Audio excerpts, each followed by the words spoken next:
திருச்சிற்றம்பலம். அருள் தரும் சிவகாமி அம்மை உடனுரை அருள்மிகு கைலாயநாத பெருமான் திருவடிகள் போற்றி போற்றி. எம்பிரான் பரஞ்சோதி முனிவர் திருவடிகள் போற்றி போற்றி. திருவிளையாடல் புராணத்தினுடைய 202வது பாடல், திரு கைலாய சிறப்பினுடைய 3வது பாடல் நம்முடைய சிந்தனைக்கு.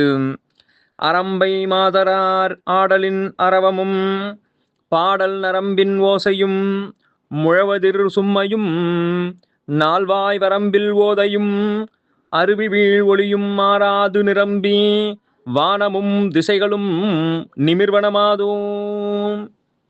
அரம்பை மாதரார் ஆடலின் அரவமும், தேவலோகத்து பெண்களாகிய ரம்பை முதலாக இருக்கக்கூடியவர்கள் ஆடக்கூடிய அந்த ஆடல் ஓசையும், பாடல் நரம்பின் ஓசையும், அங்கே பாடல் யாழ் மீட்டி பாடிக்கொண்டிருக்கக்கூடிய அந்த இசையும், முழவதிர் சும்மையும் மத்தளங்கள் அதிர்கின்ற ஒளியும், நால்வாய் வரம்பில் ஓதையும் யானைகள் பிளிரக்கூடிய அந்த ஒளியும், அருவியில் ஒளியும் மாறாது, அருவிகள் கீழே வீழ்ந்து எழுப்பக்கூடிய அந்த சொல் என்று சொல்லக்கூடிய அந்த ஒளியும் மாறாது நிரம்பி எப்போதும் அங்கே ஒலித்து கொண்டே இருக்கும்படியாக இருக்கக்கூடிய மலை திருக்கைலாய மலை.